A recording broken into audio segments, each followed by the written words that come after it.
किसी भी विद्यार्थी या शिक्षार्थी को अपने गुरु के प्रति समर्पित होना बहुत ज़रूरी होता है और उसे धैर्यवान और सहनशील होना भी चाहिए। अगर वो धैर्यवान और सहनशील नहीं होगा तो वह वास्तविक ज्ञान की प्राप्ति को नहीं कर पाएगा और बीच में ही उसको अधूरा छोड़कर चला जाएगा और अधूरा ज्ञान हमेशा हानिकारक होता है।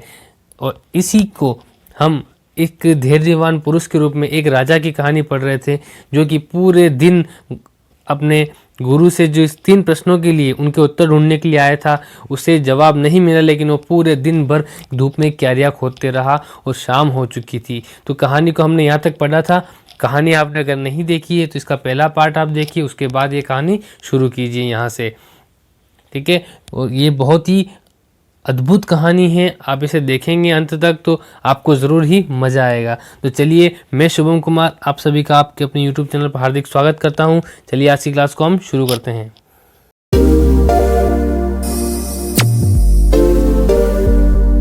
The king turn round and saw the bearded man running towards them. जब किंग ने मुड़कर देखा तो एक दाढ़ी वाला, ब्रेडेड यानी दाढ़ी वाला आदमी उनकी तरफ दौड़ के आ रहा है, रनिंग करके, टुवर्ड्स यानी उनकी की ओर। His hands were pressed against his stomach, stomach होता है पेट, और उसने अपने हाथों को, blood was flowing, और जहाँ से कि ब्लड यानी कि खून बह रहा था। When he reached the king, he fainted and fell to the ground, और वह जैसे ही किंग के पास पहुंचा वह मूर्छित हो गया और fell down the ground, ground पे गिर गया। The king and the hermit remove the man's clothing and found a large wound in his stomach, और उन्होंने उसके कपड़े हटाए शरीर से और देखा उसके पेट पर एक बड़ा ही घाव बना हुआ था, स्टमक यानी पेट। The king washed and covered it with his handkerchief, handkerchief होता है छोटा रुमाल, और उसने वो जो सारे उसको वॉश किया जहाँ पे घाव लगे हुए थे और कवर्ड किया उसको हैंडकरचीफ से। But the blood would not stop flowing, जो खून था वो बहना बंद नहीं हुआ। The king redressed and wound until at last the bleeding stop, और उसने वापस रीड्रेसिंग की, पुनः बार बार ड्रेसिंग करी उसकी, और जब तक कि उसका खून जो बहना है बंद नहीं हो जाता तब तक। The man felt better and asked for something to drink, और उसने, आदमी ने जो घायल था उसने बेटर फील किया यानी अच्छा फील किया और कुछ पीने के लिए पानी मांगा। The king brought fresh water and gave it him, और जो राजा था वो अच्छा साफ पानी लेके आया और उसे दिया। By this time the sun had set and the air was cool, और इस समय क्या था, सूर्य अस्त हो चुका था और ठंडी ठंडी हवाएं चल रही थी। The king with the hermit's help carried that wounded man into the hut and laid him on the bed, और जो किंग था वो हर्मिट की हेल्प करते हुए उसको कैरिड यानी उठा के कहाँ ले गए, घायल व्यक्ति को उसकी झोपड़ी के अंदर ले गए और उसे बेड पर सुला दिया। The man closed his eyes and ले क्वाइट, और जो आदमी था वह आंखें बंद करके सो गया। The king tired by his walk and the work he had done, जो किंग था वह भी दिन भर कार्य करके और अपनी यात्रा से थक चुका था। Lay down on the floor and sleep through the night, और वो क्या हुआ, जैसे ही फर्श पे सोया और उसे नींद आ गई। When he awoke, it was several minutes before he could remember, और जैसे ही वह जागा उसे एकदम से याद आया। क्या याद आया उसे, ये देखिए, ये वो दाढ़ी वाला व्यक्ति है और ये राजा है, और यहाँ पर ये वो हर्मित है। किस तरीके से इसका घाव जो है साफ कर रहा है, राजा जो है इसका घाव को साफ कर रहा है यहाँ पर, और उसके बाद इसे झोपड़ी में लेके जाते हैं और वहाँ पे इसे सुला देते हैं। ही वाज और who the strange beard man laying on the bed was, और वो कहाँ है और कौन है वो जो दाढ़ी वाला व्यक्ति बेड पर सोया हुआ है। उसे अचानक से राजा को याद आ गया। Forgive me said the bearded man in a week voice, और जो दाढ़ी वाला व्यक्ति था वह कहता है कि मुझे माफ़ कर दीजिए, अपनी कमज़ोर आवाज़ के अंदर वह उसे बोला। When he saw that the king was awake, जब उसे लगा कि राजा जाग चुका है। I don't know you and have nothing to forgive you said the king, यानी कि जैसे ही राजा जागा और उसे पता चल गया उस व्यक्ति को, उसने कहा कि मुझे माफ़ कर दीजिए। दाढ़ी वाले व्यक्ति ने राजा से कहा, राजा ने कहा कि मैं तुम्हें जानता नहीं हूँ और ऐसी कोई बात नहीं है जिसके लिए मैं तुम्हें माफ़ करूं।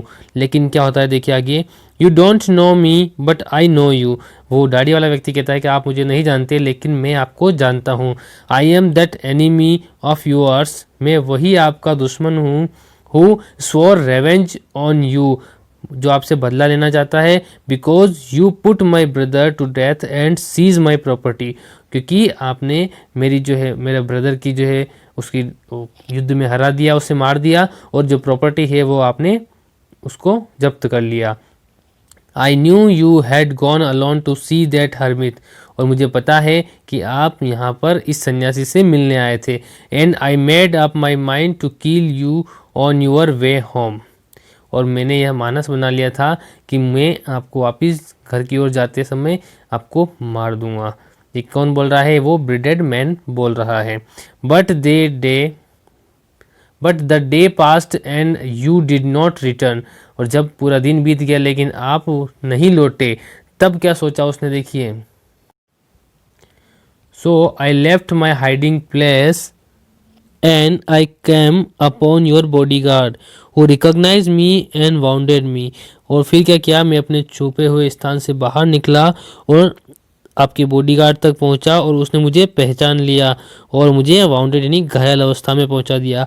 आई एस्केप का अर्थ होता है बचना, उससे बचते हुए from him, but I should have died if you had not dressed my wounds, और मैं उससे बचते हुए भागा, आप तक पहुंचा, और अगर आप मुझे ड्रेसिंग नहीं करते यानी मेरे घाव पे मरहम नहीं लगाते तो शायद वो मर जाता। कौन मर जाता? वो दाढ़ी वाला व्यक्ति जो राजा को मारने आया था।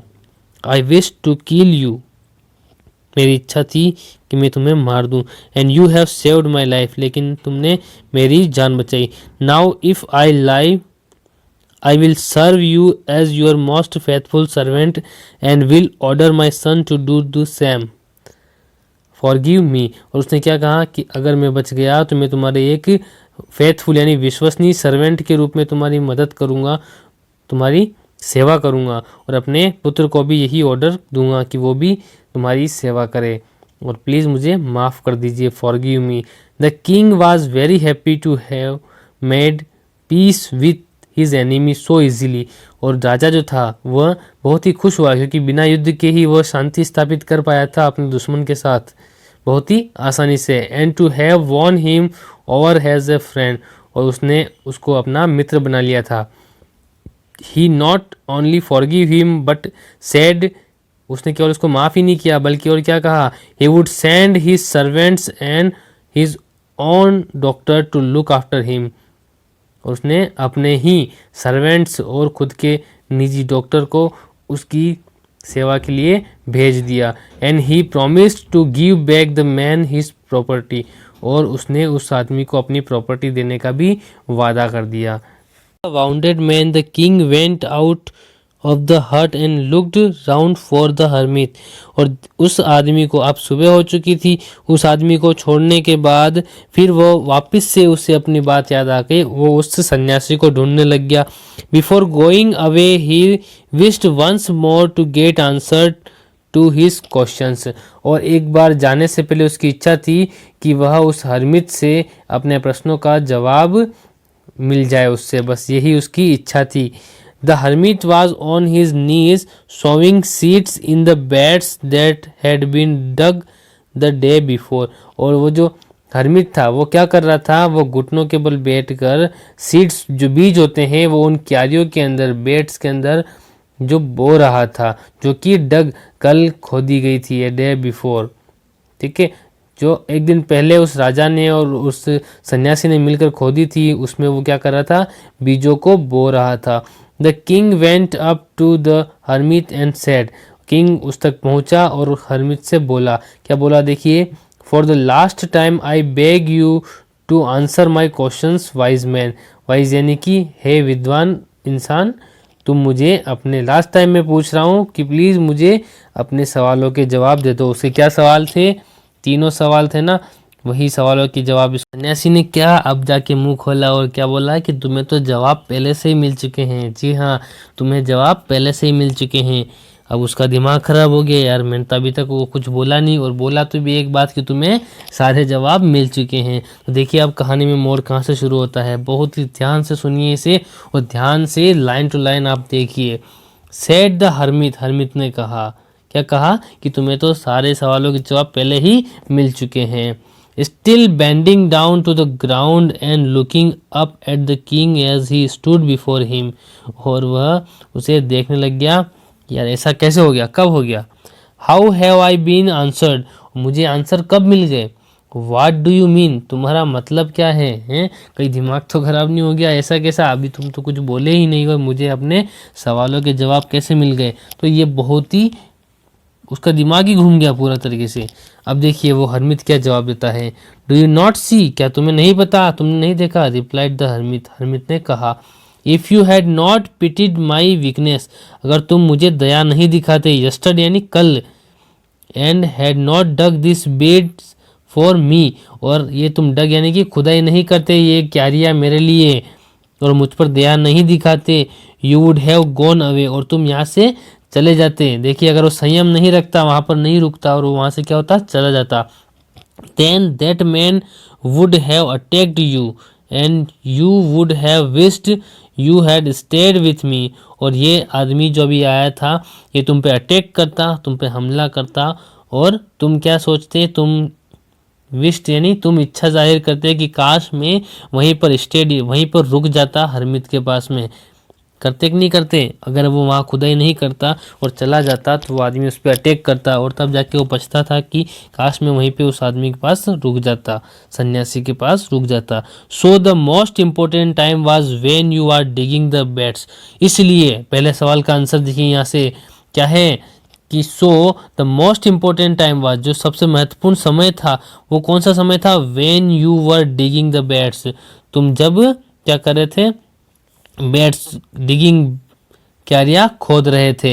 And I was the most important man, कौन, अगले सवाल का जवाब क्या मिल गया उसे, I was the most important man, मैं उस समय महत्वपूर्ण व्यक्ति था तुम्हारे लिए। And to do me good was your most important business, and to do me good was your most important business, तीसरे सवाल का जवाब क्या था कि मेरे लिए अच्छा करना ही तुम्हारा क्या सबसे इम्पोर्टेंट कार्य था उस समय के लिए। तीनों सवालों के इसे जवाब मिल चुके हैं। तीनों सवाल क्या थे वो पहले वीडियो में आप जाकर देखिए, तीनों सवाल इसने क्या किए थे। When the men run to us the most important time was when you were caring for him, और इसके बाद में जब वह जो व्यक्ति था जो उस पर हमला करने वाला था वो उसकी ओर दौड़ के आया जो घायल अवस्था में, तो मोस्ट इम्पोर्टेंट टाइम वाज, वही समय था, when you were caring for him, जब तुम उसकी केयर कर रहे थे, जब तुम उसकी देखभाल कर रहे थे, जब वो घायल अवस्था में तुम्हारे पास आया। Because if you had not dressed his wounds he would have died without having made peace with you, और अगर तुम उसकी घायल अवस्था में उसकी ड्रेसिंग नहीं करते, मरहम पट्टी नहीं करते, तो वह मर जाता, और तुम जो पीस है शांति स्थापित नहीं कर पाते। So he was the most important man, तो इसलिए वही उस समय सबसे महत्वपूर्ण इंसान व्यक्ति आपके लिए था। And what you did for him was your most important business, और तुमने जो उसके लिए किया वही तुम्हारा सबसे महत्वपूर्ण कार्य था। रिमेंबर देन, अब देखिए इस पूरी कहानी का सार यहाँ पर निहित है इन आगे की लाइनों के अंदर, तो बिल्कुल ध्यान से इसे सुनिए आप। Remember then there is only one time that is important and that time is now, और केवल एक ही समय, ये हर एक व्यक्ति पे लागू होता है, हर एक स्टूडेंट पे लागू होता है, क्या कि सबसे इम्पोर्टेंट समय कौन सा है, नाउ, नाउ यानी कि अभी। It is the most important time because it is the only time we have any power of act, और यही अभी का समय जो है वही समय है जब हमें पावर होता है कि हम कुछ भी एक्ट जो है वह कर सकते हैं, जो ना पहले कभी हुआ था ना आगे कभी होगा, ऐसा जो है कुछ नया है, कुछ कर सकते हैं, तो वो है अभी का समय, वर्तमान समय, ठीक है, the present time. The most necessary person is the person who are with at a particular moment, और उस समय जो आपके साथ में है वही पर्सन आपके लिए बहुत ही इम्पोर्टेंट, बहुत ही महत्वपूर्ण इंसान है। For no one knows what will happen in the future and whether we will meet anyone else. और हमें बिल्कुल भी नहीं पता कि भविष्य में आगे क्या होने वाला है और हम किनसे मिलेंगे या किनसे नहीं मिलेंगे। The most important business is to do the person good. और सबसे इम्पोर्टेंट वर्क है उस आदमी का जो उस समय आपके साथ में है, उसका भला करना। और सबसे देखिए तीनों सवाल के जवाब क्या है, अभी का समय जो है वही इम्पोर्टेंट है और जिसके आप साथ में हैं वही व्यक्ति आपके लिए इम्पोर्टेंट है और उसका भला करना ही आपका मेन उद्देश्य है और सबसे अच्छा महत्वपूर्ण कार्य है। Because we were sent into this world for that purpose alone.